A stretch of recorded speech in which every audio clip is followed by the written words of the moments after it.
할렐루야. 한 주간 평안하셨는지요? 이제 5월의 마지막 주일을 벌써 맞이했습니다. 특별히 오늘은 성령 강림절로 지키는 뜻깊은 날이 되겠습니다. 우리 이 시간 다 같이 우리 생각과 마음 주님 앞에 정돈하시고 성부, 성자, 성령께 신령과 진정으로 예배를 드리는 복된 시간이 되기를 바랍니다. 우리 다 같이 사도신경에 우리의 신앙 고백을 담아서 올리심으로 5월 마지막 주일 예배를 주님 앞에 시작하겠습니다. 전능하사 천지를 만드신 하나님 아버지를 내가 믿사오며 그 외아들 우리 주 예수 그리스도를 믿사오니 이는 성령으로 잉태하사 동정녀 마리아에게 나시고 본디오 빌라도에게 고난을 받으사 십자가에 못 박혀 죽으시고 장사한 지 사흘 만에 죽은 자 가운데서 다시 살아나시며 하늘에 오르사 전능하신 하나님 우편에 앉아 계시다가 저로서 산자와 죽은 자를 심판하러 오시리라. 성령을 믿사오며 거룩한 공회와 성도가 서로 교통하는 것과 죄를 사하여 주시는 것과 몸이 다시 사는 것과 영원히 사는 것을 믿사옵나이다. 아멘.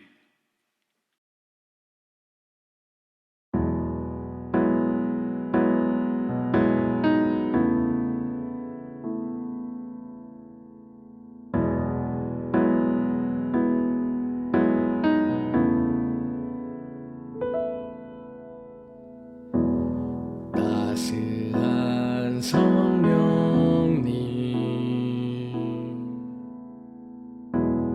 마음으로 보내 내 몸을 감싸며 주어지는 평안함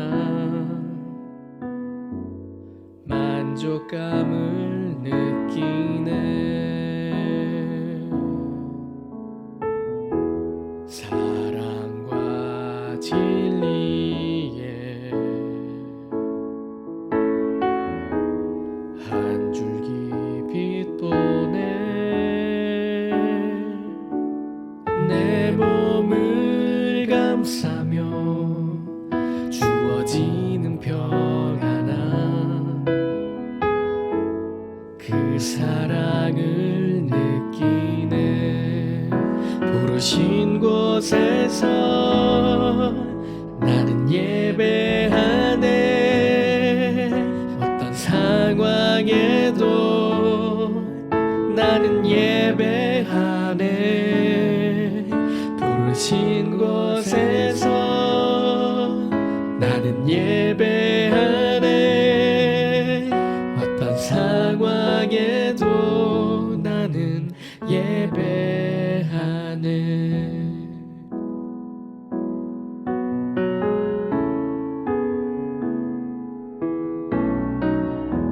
사랑과 진리에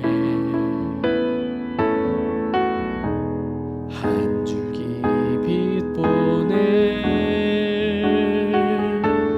내 몸을 감싸며 주어지는 평안함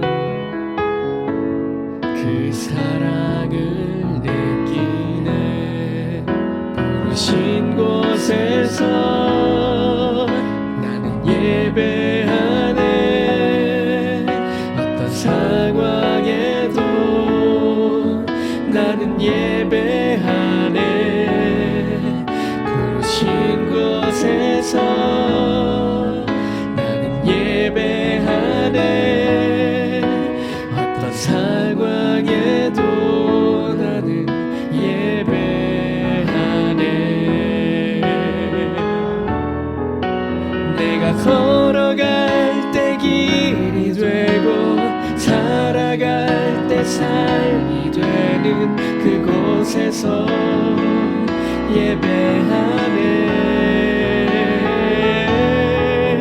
내가 걸어갈 때 길이 되고 살아갈 때 삶이 되는 그곳에서 예배하네. 부르신 곳에서 나는 예배하네. 어떤 상황에도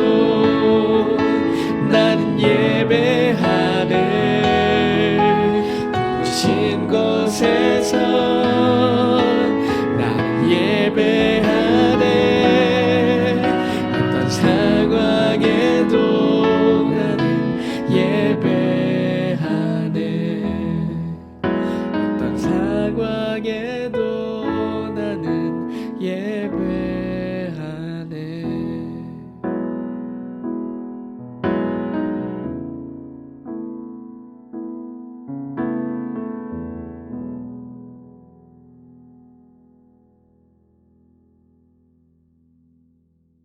크신 사랑의 하나님, 지금의 어려운 시기 가운데 저희들을 지켜주시고 예배할 수 있게 하시니 감사합니다.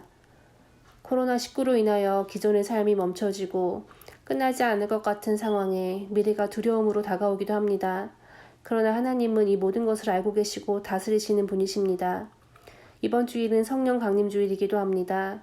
하나님께서 약속하신 대로 우리 가운데 거하여서 우리를 인도하여 주시고 하나님을 바라볼 때 상황이 어떠하든지 성령께서 주시는 안정감과 평안이 저희들을 주장하여 주시기를 기도합니다.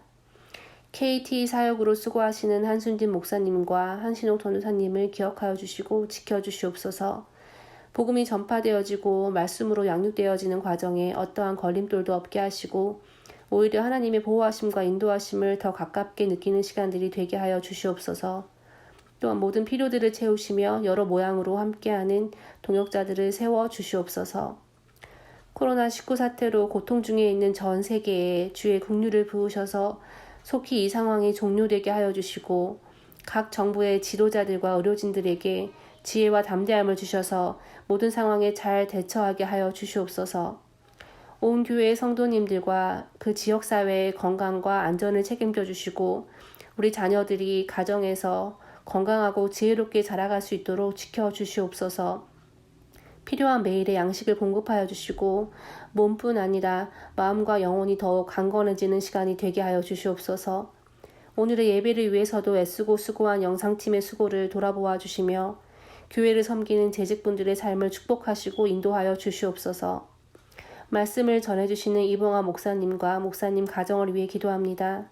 언제나 건강하시도록 그 육을 지키시며 성령의 충만함으로 매일같이 샘솟는 영의 새 힘을 얻게 하여 주시기를 기도합니다. 하나님의 지혜로 가득하게 하시고 날마다 평안과 감사가 넘치는 하루가 되도록 지켜 보호하여 주시옵소서. 새롭게 시작하는 한 주도 오늘 들은 말씀을 기억하고 의지하며 지치지 않고 살아가게 하여 주시옵소서. 이 모든 말씀 예수님 이름으로 기도합니다. 아멘. 이제 우리 함께 은혜 받을 하나님의 말씀을 합독하는 시간 갖겠습니다. 사도행전 2장 1절부터 4절까지의 말씀이 되겠습니다. 사도행전 2장 1절부터 4절까지의 말씀 같이 합독하겠습니다. 오순절 날이 이미 이름에 저희가 다 같이 한 곳에 모였더니 호련히 하늘로부터 급하고 강한 바람 같은 소리가 있어 저희 앉은 온 집에 가득하며 불의 혀같이 갈라지는 것이 저희에게 보여 각 사람 위에 임하여 있더니 저희가 다 성령의 충만함을 받고 성령이 말하게 하심을 따라 다른 방언으로 말하기를 시작하니라. 아멘. 주님, 이 시간 주께서 저희들에게 말씀하시는 시간입니다. 하나님의 영으로 말하게 하시고 듣게 하시고 마음에 새겨 성령의 능력으로 이 말씀을 우리의 삶 속에 접목하여 생명의 열매, 말씀의 열매 맺게 하옵소서. 예수님의 이름으로 기도했습니다. 아멘.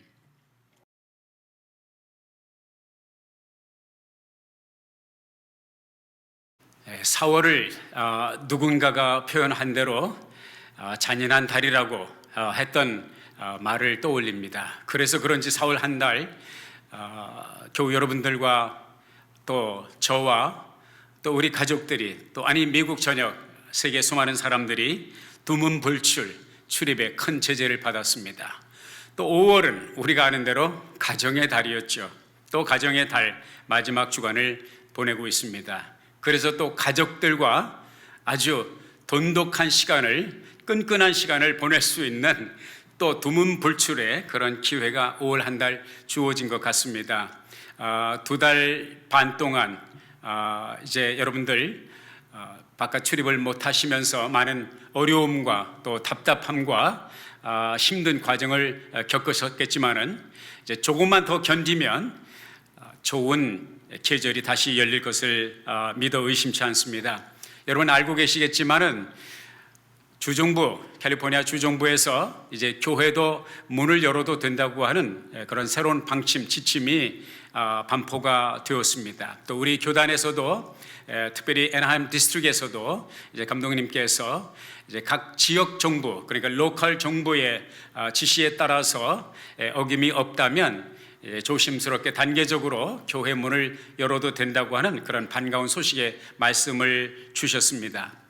그러한 지침, 그런 방침에 따라서 지난 수요일 우리 아름다운 교회 재직들과 함께 만나지는 못했지만 줌이라고 하는 인터넷 공간을 통해서 서로 얼굴을 영상을 통해 보면서 앞으로 우리 교회가 어떻게 교회 문을 어떤 방식으로 어떤 단계를 거쳐서 열 것인가 함께 의논하면서 우리 주님의 인도하심을 기다리는 그런 시간을 갖게 되었습니다. 결론적으로 말씀드리자면 6월 첫 주일, 6월 7일이 되겠죠. 우리 교회 문을 이제 2달 반 넘어가죠. 이제 처음 하나님의 성전 문을 열면서 대면 예배 혹은 출석 예배를 드리도록 그렇게 우리가 결정을 했습니다. 새벽 기도회는 이제 이미 시작이 되었고요. 그리고 수요일 성경 공부는 아까 말씀드린 대로 줌이라고 하는 인터넷 공간을 통해서 계속 될 것이고요. 그리고 모세오경 제2권, 1권은 이제 마쳤고요. 2권이 6월 달부터 시작이 되겠습니다.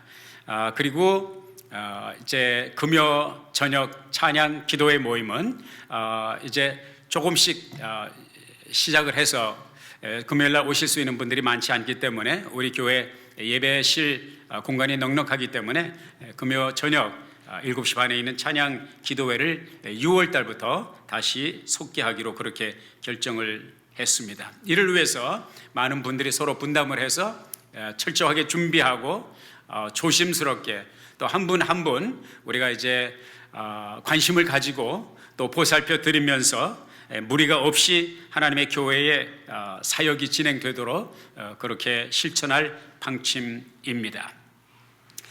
오늘 말씀을 시작하면서 여러분들에게 목사님 한 분을 소개해 드리고자 합니다.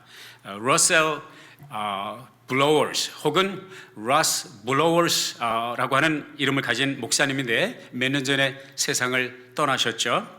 인디애나폴리스의 한 로러리 클럽의 회원으로 계셨습니다.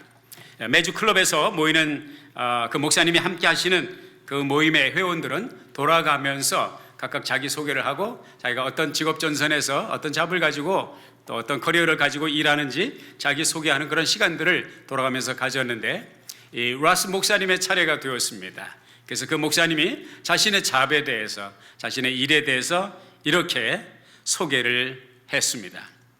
나는 국제기획에서 일하고 있습니다. 우리 회사는 전 세계 모든 나라에 지점을 두고 있고요. 지구상 거의 모든 국회와 위원회에 우리 회사의 대표들을 보냅니다. 우리는 사람들의 생각을 격려하고 행동을 변화시킵니다. 우리 회사는 병원을 운영하고 관공서와 출판사, 대학, 양로원, 고아원 그리고 미혼모의 집 등을 우리가 지원합니다. 그리고 우리는 모든 고객들의 요람에서 무덤까지 토탈 케어를 합니다. 또한 생명보험과 화재보험을 다루고요. 우리는 영적 심장 이식 수술도 진행을 합니다. 우리 회사의 최초 설립자는 지구의 모든 부동산을 다 소유하고 있을 뿐만 아니라 천은하계와 별들을 다 소유하고 있습니다. 그분은 모든 것을 알고 모든 장소에 계신 분입니다. 우리 기업에서 생산하는 생산품은 원하는 모든 이들에게 무료로 제공이 됩니다. 어차피 너무 비싸기 때문에 돈을 주고는 살 수 없는 것들이죠. 우리 회사 사장님은 시골에서 태어나 몫으로 일을 하기도 했지만 자기 집을 단 한 채도 소유하지 않았습니다. 가족들은 그를 이해하지 못했고 그의 적들은 그를 증오했습니다. 그는 위를 걸었고 아무 죄 없이 사형 선고를 받았고요.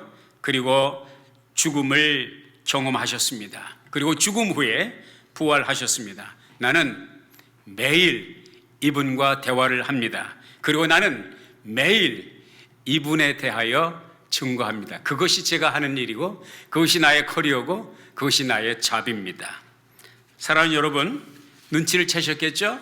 라스 목사님께서 말씀하신 라스 목사님이 멤버가 되어서 일하는 그 직장이 어디입니까? 하나님의 교회입니다. 우주적 하나님의 교회이고, 그리고 이 회사를 설립하신 분은 다른 분이 아니라 바로 우리 주 예수 그리스도라고 하는 것입니다. 또한 회장이시며 CEO, 최고 경영자가 되시는 것이죠. 나는 목사이기 때문이 아니라 한 사람으로서 교회 없는 세상을 상상할 수가 없습니다. 나는 우리에게 교회를 허락하신 우리 하나님께 감사를 드립니다. 나는 우리 주님의 교회를 사랑합니다. 그런데 여러분, 오늘이 무슨 날인지 아십니까? 오늘이 바로 내가 사랑하고 여러분이 사랑한 우리 주님이 CEO가 되시는 교회의 탄생일, 교회의 생일이라고 하는 것입니다.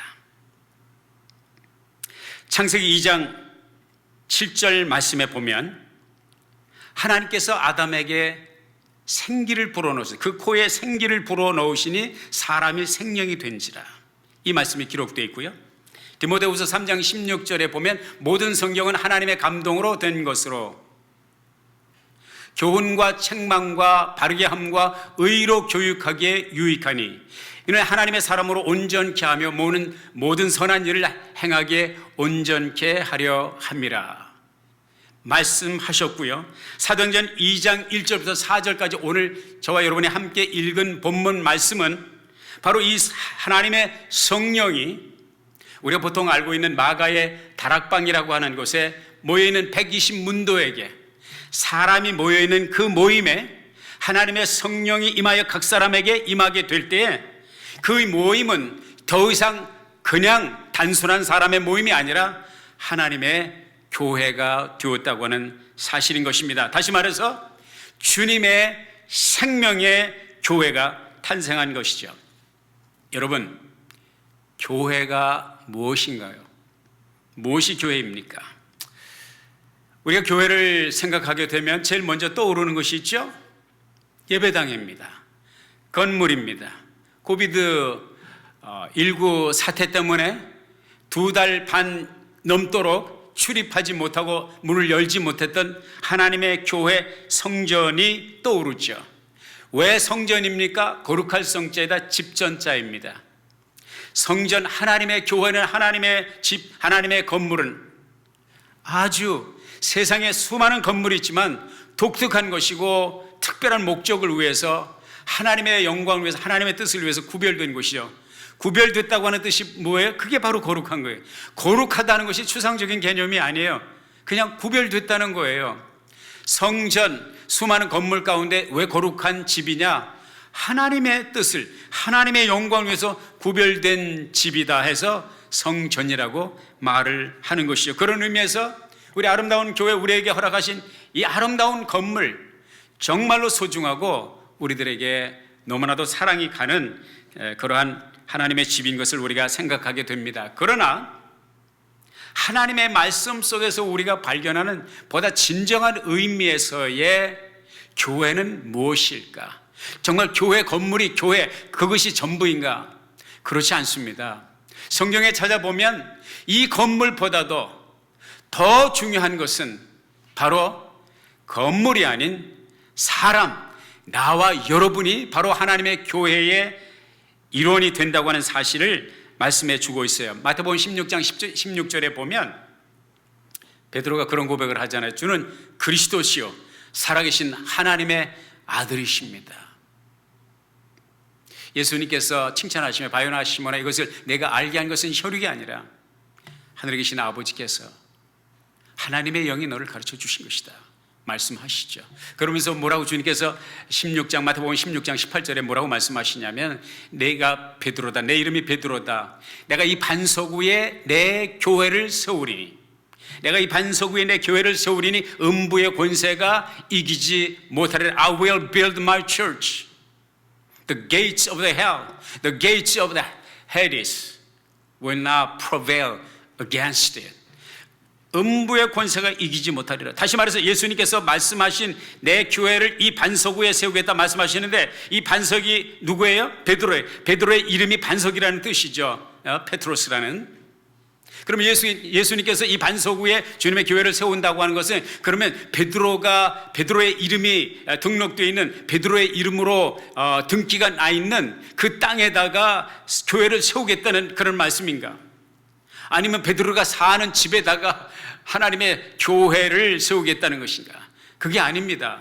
내가 이 반석 위에 내 교회를 세우리니 말씀하셨을 때 주님이 말씀하신 이 반석은 베드로라고 하는 한 개인이 아니라 베드로의 신앙 고백, 주는 그리스도시요 살아계신 하나님의 아들이십니다 라고 한 그 고백을 갖는 모든 하나님의 부름을 받은 성도들을 그 신앙 고백 위에 하나님의 공동체, 신앙 공동체, 하나님의 교회, 우리 주 예수 그리스도의 교회가 세워진다는 것이죠. 여기 본문 말씀에 등장하고 있는 18절에 오늘 제가 말씀드렸던 마태복음 16장 18절에 말씀하고 있는 내 교회를 세우리니, 그래서 교회를 헬라 성경에 보니까 에클레시아라고 그렇게 되어 있습니다. 에클레시아라고 하는 헬라어로 되어 있는데 에클레시아라고 하는 단어는 합성어, 두 단어의 합성어예요. 하나는 에크라고 하는 전치사, 그리고 클레오, 부르다 하는 그 두 단어의 합성어, 에크, out of 클레오, 부르다, out of cold, 불러냄을 받은 사람들, 불러냄을 받은 사람들이 만든 공동체, 그것이 바로 에클레시아, 하나님의 교회라고 하는 것을 원어적으로 성경을 통해서 우리가 발견하게 됩니다. 다시 말하면 하나님의 교회, 우리 주 예수 그리스도의 교회는 신앙 고백의 공동체라고 하는 것입니다. 그리고 아까 말씀드린 대로 바로 나와 여러분과 같은 신앙 고백을 갖는 사람들, 그 사람들이 모여서 만들어진 그 공동체, 그것이 바로 교회라고 하는 말씀인 것입니다. 기억하세요? 고린도전서 3장 16절에 보면 너희가 하나님의 성전인 것과 하나님의 성령이 너희 안에 거하시는 것을 알지 못하느냐. 동일한 고린도전서 12장 27절에 보면 너희는 그리스도의 몸이요 지체의 각 부분이라, 이렇게 말씀하고 있습니다. 성도가 왜 성도입니까? 하나님의 성령이 거하시기 때문에 성도입니다. 교회가 왜 교회입니까? 하나님의 성령이 함께 하시고 하나님의 성령이 내주하시고 하나님의 성령이 이끌어 가시기 때문에 거룩한 무리, 하나님의 교회, 하나님의 성전이 되는 것이죠. 오늘 본문 말씀에 바로 이 교회의 출생에 대해서 말씀하고 있습니다. 그리고 성령 강림의 역사가 기록되어 있습니다. 주님께서 세우신다고 말씀하셨던 그 교회가 바로 속된 표현으로 표현한다면 그랜드 오프닝의 역사가 이 오순절 날에 임하였다고 하는 것입니다. 사도행전 2장 1절 다시 한번 보면 오순절 날 이미 이름에 저희가 다 같이 한 곳에 모였더니, 이런 말씀이 기록되어 있습니다. 무엇이 이미 이름에? 오순절 날이 이미 이름에. 교회의 출범을 알리는 성령 강림이 왜 오순절 날 임하게 되었을까? 그런 말이죠. 우리말 속담에 가는 날이 장날이다. 성령께서 어떻게 오시다 보니까 하필이면 그날이 오순절이네. 그렇게 해서 오순절 날 성령이 임하신 것입니까? 아니죠. 하나님의 완벽한 준비, 하나님이 오랜 세월을 두고 선지자들을 통해서 말씀하신 앞으로 되어질 일에 대해서 예언하신 그 말씀의 완벽한 타이밍을 위해서 하나님의 성령, 하나님의 교회를 세우는 하나님의 성령의 임재가 바로 오순절날에 임하였다는 것입니다. 그러면 오순절과 하나님의 교회의 탄생은 어떤 고리를 가지고 있는가? 하나님의 성령의 임재하심과 강림하심과 오순절은 어떤 상관관계가 있는가? 여러분의 이해를 돕기 위해서 여러분의 시선을 구약으로 안내를 해드리고 싶습니다. 구약 성경 출애굽기 23장, 그리고 출애굽기 34장, 레위기 23장에 기록되어 있는 말씀에 의하면 모든 이스라엘 백성들이 반드시 지켜야 될 7절기에 대해서 말씀하고 있는데, 특별히 의무적으로 우리 대한민국 국민이 가지고 있는 4대 의무가 있죠. 무슨 의무입니까? 국방의 의무, 납세의 의무, 근로의 의무, 교육의 의무, 이 4대 의무가 있죠. 여자들은 국방의 의무 빠지고 3대 의무, 그렇게 이야기를 하는데, 이 3대 4대 의무처럼 이스라엘 백성들을, 특별히 남성 성인들은 반드시 지켜야 될 의무가 있었는데, 그것은 1년에 3차례씩 하나님의 성전, 예루살렘에 있는 하나님의 성전에 가서 그 몸을 하나님 앞에, 그 몸을 보이고 하나님 앞에 특별한 절기를 지켜야 되는 사명을, 그런 책임을 가지고 있었습니다. 요 3번에 걸쳐서 하나님의 성전에 반드시 나타나고 가서 드려야 되는 그 절기가 바로 6월절, 77절, 그리고 마지막 절기가 수장절입니다. 6월절은 여러분이 아시죠? 출애굽기의 그 역사가 이제 태동되는 것을 보게 되잖아요. 이스라엘 백성들이 애굽에서 출애굽을 할 때, 엑소더스 할 때 하나님의 기적의 역사가 나타나죠. 마지막 이제 이집트의 전 영역에 내린 하나님의 마지막 재앙, 장자를 멸하는 재앙을 하나님께서 모면하도록 하시기 위해서, 이스라엘 백성들을 보호하기 위해서 6월절을 제정하시죠. 그래서 양의 피를 문설주와 임방에 발라서 죽음의 사자가, 심판의 사자가 그 집을 침투하지 않냐고 넘어가도록. 그래서 넘어간다는 뜻에서 이제 6월, 그러죠. 그 절기다. 그래서 6월절. 다시 말해서 6월절의 주인공은 6월절 어린 양의 피를 바르지만 6월절 어린 양의 피가 정말로 가리키는, 예표하는 진짜 피는 누구의 피야? 우리 주 예수 그리스도의 피죠. 우리 주 예수 그리스도께서 그 어린 양으로, 6월절 어린 양으로 죽으신 거죠. 물과 피를 십자가상에서 다 쏟으신 거죠. 그게 바로 6월절입니다. 그리고 이제 6월절 절기가 지나고, 근데 여러분 아시죠? 그 6월절, 그 주간에, 그때에 예수님께서 십자가에 돌아가신 거 아시죠? 그리고 토요일 지나고, 안식일이, 토요일이 안식일이고, 그 안식 후 첫날, 바로 지금의 주일이죠. 썬데이. 어떤 일이 벌어졌습니까? 예수님이 부활하신 날이죠. 여러분, 그런데 출애굽기와 또 그다음에 아까 말씀드렸던 레위기 23장에 보면 6월절 절기 후에 안식 후 첫날, 이스라엘 백성들에게 하나님께서 지키라고 하신 명령이 있어요. 어떤 액티비티가 있어요. 절기라고 표현이 되어 있지 않기 때문에 그 절기로 표현하지 않지만 그 후대의 사람들이 초실절이라고 하는 이름을 붙이기도 했어요. 무슨 얘기냐면, 초실절, 처음 초자에다가 열매 실자, 첫 열매를 드린다. 그래서 이스라엘을 대표하는 사람들이 농토에 가서 곡식, 당시에 이제 밀보다 보리가 보통 먼저 나오기 때문에 보리의 첫 이삭을 수확을 해서 한 묶음을 묶어서 한 단을 온 이스라엘 민족, 온 이스라엘 백성들을 대표하여 첫 곡식단을 하나님 앞에 드리는 것입니다. 제사장이 이것을 받아가지고 요제로 흔들어서 위아래로, 그리고 좌우로, 사방으로 흔들어서 하나님 앞에 드리는 이 초실절을 드렸습니다. 이 초실절, 이 첫 열매가 무엇을 상징하는지 아십니까? 놀라지 마십시오. 바로 예수 그리스도의 부활을 의미하는 것입니다. 예수 그리스도의 부활. 여러분, 부활장이라고 일컬어지는 고린도전서 15장 20절에 보면 그리스도께서 죽은 자 가운데서 다시 살아 잠자는 자들의 첫 열매가 되셨도다. 잠자는 자들의 첫 열매가 되셨다고 하는 말씀은 무슨 말씀입니까? 잠자는 자들이 앞으로 부활할 것인데, 그 부활의 첫 열매로, 첫 단으로 하나님 앞에 드려진 분이 누구냐? 바로 예수 그리스도께서 안식 후 첫날, 예수님이 죽으신 그 죽음을 경험하신 후에 사흘째 되는 날, 주일날, 부활 주일날, 예수님께서 죽음의 문, 무덤의 문을 박차시고 부활하신 그 사건을 의미하고, 그리고 요 초실절 이후에 7 안식일을 지난 후에, 7 안식일이라는 건 7주를 말하죠. 77이 49, 49일 지나고 그 다음 날, 그 지금의 이제 주일입니다.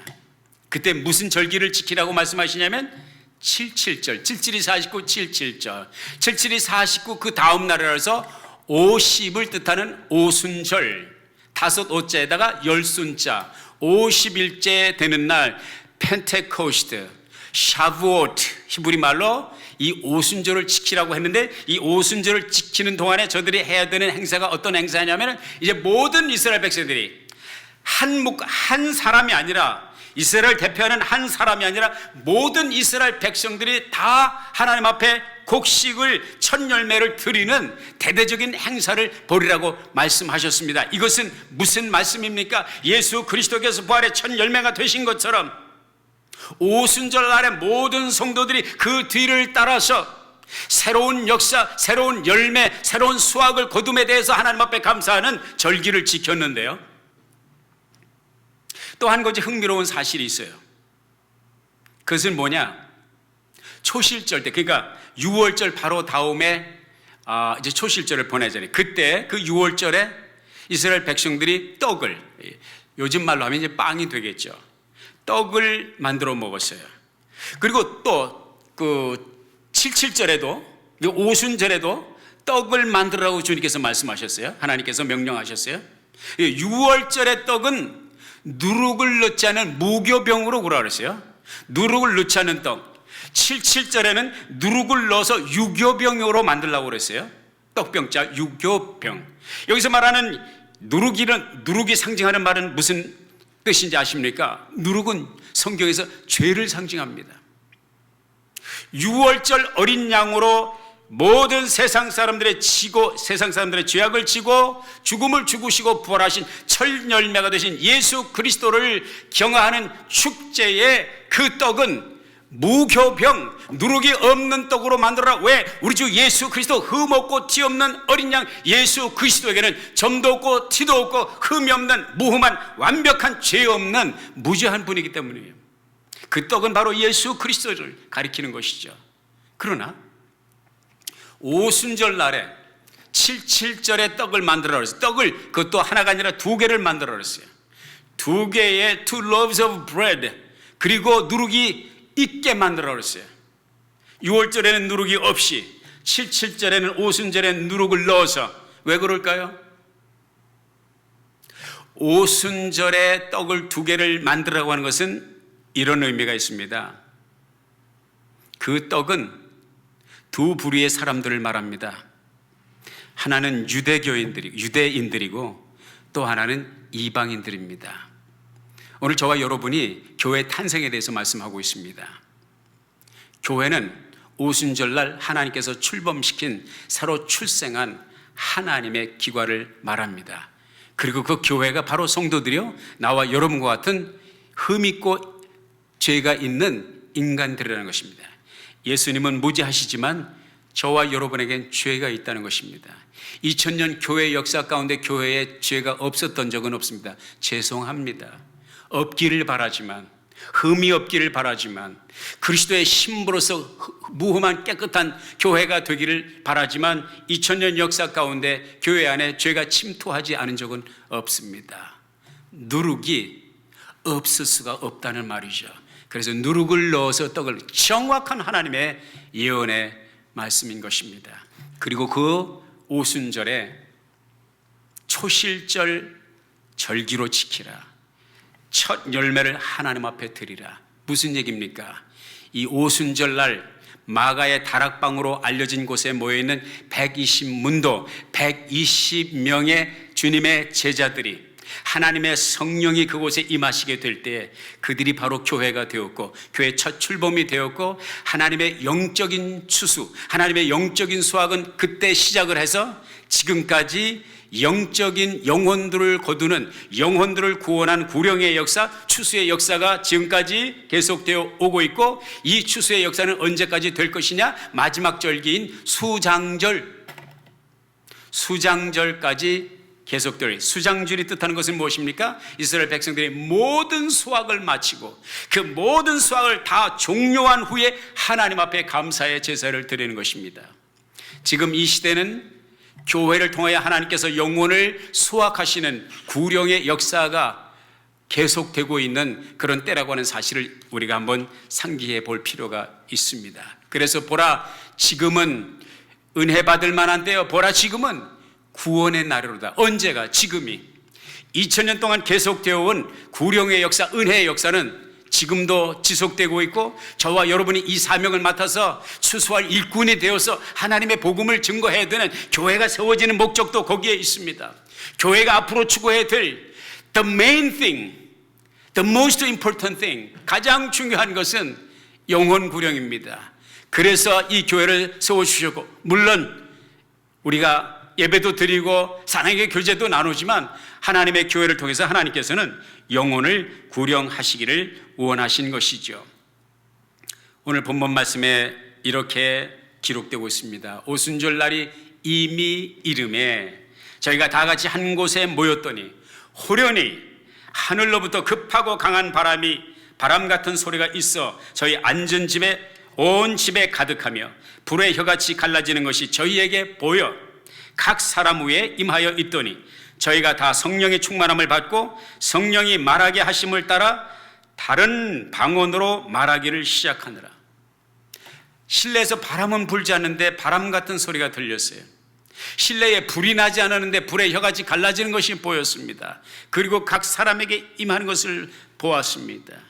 그리고 하나님의 성령이 말하게 하심을 따라서 각 사람들이 다른, 지금까지 한 번도 구사해 보지 못한 언어, 다른 방언을 말하기 시작하니라. 이것이, 이 모든 현상이 무엇을 뜻합니까? 초월적인, 초인적인, 초자연적인 역사를 가리키죠. 사람이 꾸민 것이 아니라는 것이 하나님이 하시게 하셨다는 것이죠. 하나님의 성령이 임재하심을 나타내는 증거로 지금 나타나는 현상인 것입니다.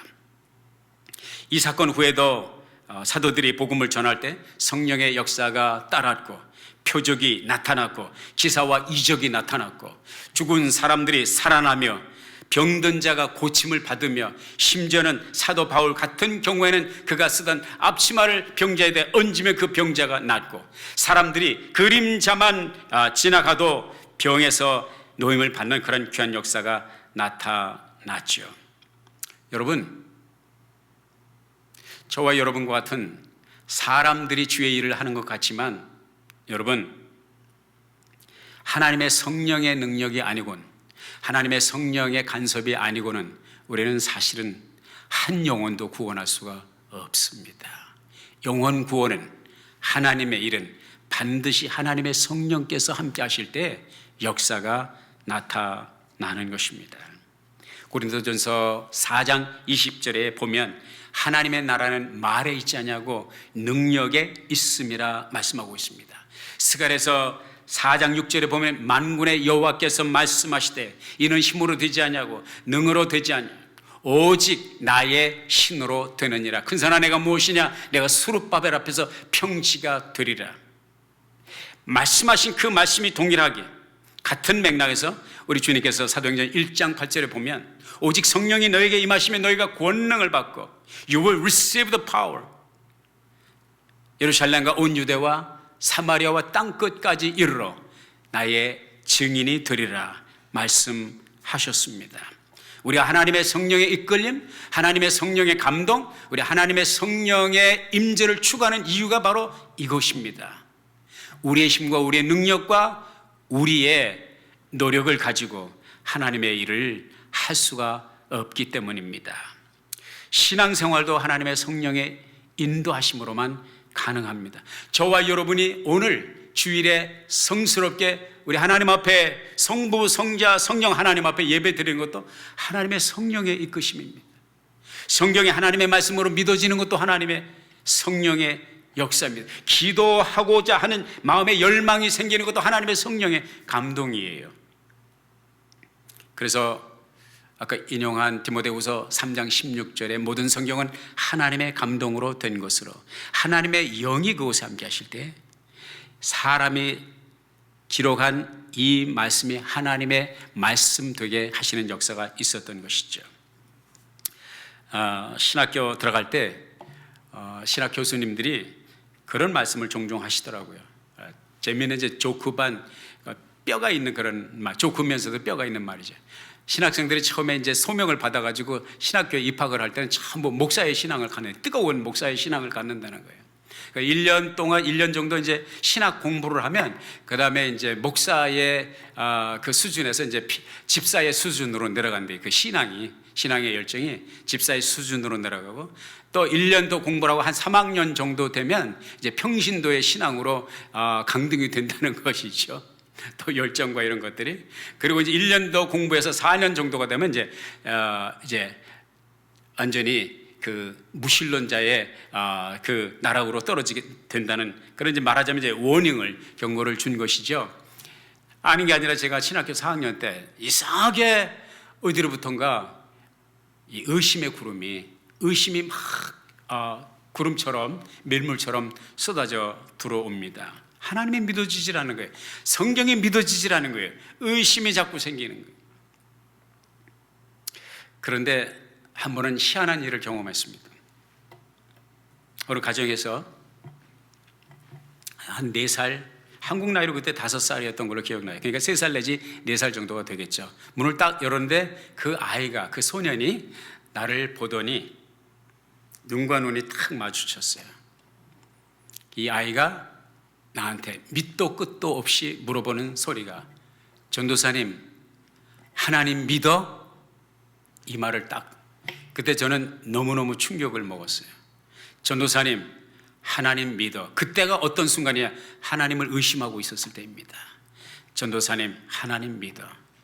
저는 지금도 그때를 돌아보면 하나님의 성령이 그에게 말하게 하심을 따라 그 아이의 입을 통하여 내게 하나님께서 도전을 주셨다고 생각합니다.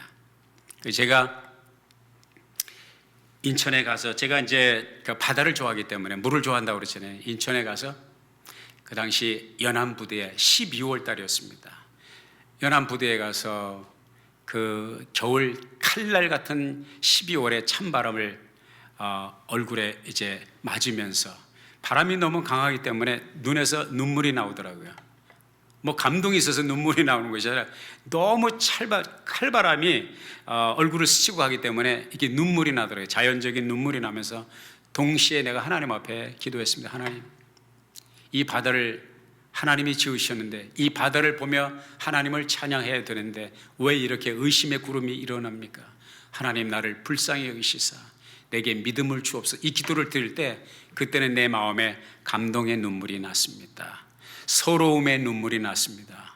내가 신학교 4학년 학생인데 신학을 마치고 나면 하나님의 일을 해야 되는데 교회를 섬겨야 되는데 왜 이렇게 의심의 구름이 몰려올까? 하나님 앞에 그 연안부대 앞에서 바다를 바라보면서 나에게 믿음을 달라고 기도했습니다. 그런데요, 우리 하나님은 우리가 늘 찬송하는 것처럼 우리의 작은 신음에도 귀를 기울이시는 하나님이십니다. 그 이후로 어떤 드라마틱한 경험을 한 적이 없어요. 하늘에서 불이 떨어졌다든지 눈앞에 번개같이 번쩍했다든지 천사를 보았다, 그런 거 없어요. 언젠가는 내가 내 자신이 하나님을 철두철미하게 믿는 믿음을 가지고 기도하는 모습을 보고 내가 깜짝 놀라서 연안부두에서 기도했던 그 기도의 장면이 떠오르는 거예요. 그러면서 하나님께서 제게 주신 감동은 너의 기도에 대한 응답이라고 하는 것입니다. 너의 부르짖음에 대한 응답이라고 말씀하셨습니다. 사랑하는 여러분, 우리가 신앙이 있네 없네, 주님을 많이 섬기네 못 섬기네, 헌신했네 하지 못했네, 이런 분분한 얘기를 하지만 이 모든 것은 하나님의 은혜라고 하는 사실을 기억하시기를 바랍니다. 그렇기 때문에 우리는 하나님의 성령을 추구해야 돼요. 하나님의 성령의 충만함을 사모해야 돼요. 에베소서 5장 18절에 보면 술 취하지 말라, 이는 방탕한 것이니 오직 성령의 충만함을 받으라. 갈라디아서 5장 22절에 보면 오직 성령의 열매는 사랑과 희락과 화평과 오래 참음과 자비와 양선과 충성과 온유와 절제니 이러한 것을 금할 법이 없느니라. 우리 주님께서 우리들에게 도전을 주셨습니다. 하나님의 성령이 우리와 함께 하실 때에 사랑이 있고, 하나님의 성령이 우리와 함께 하실 때에 우리에게 기쁨이 있고, 우리에게 인내가 있고, 우리에게 절제가 있고, 이런 아름다운 열매를 맺을 수가 있는 것이죠. 로마서 8장 9절은 말씀하고 있습니다. 누구든지 그리스도의 영이 없으면 그리스도의 사람이 아니라. 여러분 안에 그리스도의 영이 계십니까? 여러분은 성령의 사람입니까? 저는 이렇게 말합니다. 그리스도의 영이 없으면 그리스도의 사람이라. 그리스도의 영으로 성령으로 말미암지 않고는 예수를 주라고 시인할 수 없느니라. 이 말씀에 의거하면 오늘 이 시간 비록 영상 앞이지만 저와 여러분이 신령과 진정으로 진중하게 진지하게 하나님 앞에 예배하는 자라면 이것은 하나님의 성령의 역사 아니고서는 불가능한 것입니다. 여러분 안에 성령의 계심을 확증하고 하나님 앞에 감사할 수 있기를 바랍니다. 술 취하지 말라. 이는 방탕한 것이니 오직 성령의 충만함을 받으라. 오늘 하나님의 교회의 출생, 하나님의 교회의 탄생을 축하하는, 하나님의 성령의 오심을 경화하는 오순절 성령 강림 주일을 보내고 있습니다. 오늘뿐만 아니라 내일도 모레도, 아니 1년 내내 늘 하나님의 성령의 강림을, 하나님의 성령의 내주하심을, 그리고 하나님의 성령의 아름다운 열매를 경험하는 저와 여러분이 될 수 있기를 예수의 이름으로 축원합니다. 기도하겠습니다. 아버지 하나님, 하나님의 성령이 강림하신 성령 강림 주일에 교회의 출범을 알리는 그랜드 오프닝의 기가 막힌 드라마틱한 역사가 사도행전 2장에 기록된 것을 보았습니다. 교회가 하나님의 성령께서 여셨기에 교회가 교회되었고, 우리가 하나님의 성령의 내주하심을 경험하였기에 하나님의 사람이 된 것처럼 우리의 신앙생활이, 우리의 섬김이, 우리가 하는 모든 일들이 하나님의 성령의 감동과 이끄심 가운데 하나님의 성령의 충만하여 감당하는 우리 모두가 되게 하여 주옵소서. 예수님의 이름으로 기도하옵나이다. 아멘.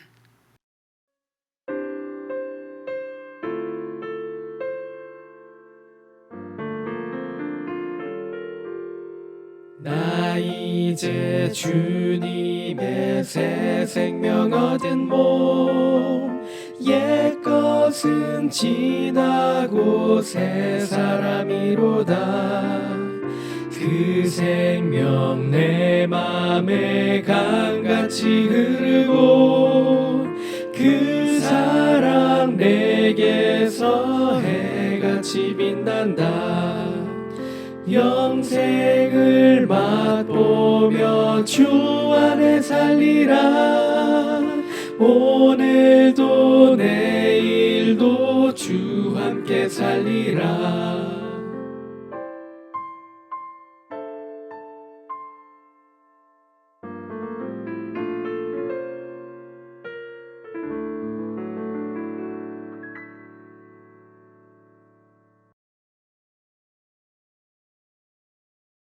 지금은 우리 주 예수 그리스도의 크신 은혜와 아버지 하나님의 극진하신 사랑하심과 보혜사 성령님의 감동, 감화, 내주하시고 교통하시는 역사가 오늘 귀한 성령 강림 주일에 신령과 진정으로 주 앞에 예배한 사랑하는 주의 자녀들과 저들의 가정과 우리가 살고 있는 미국 땅, 조국 땅, 북녘 땅, 세계 선교 지역구에 이제로부터 영원토록 함께 있을지어다. 아멘.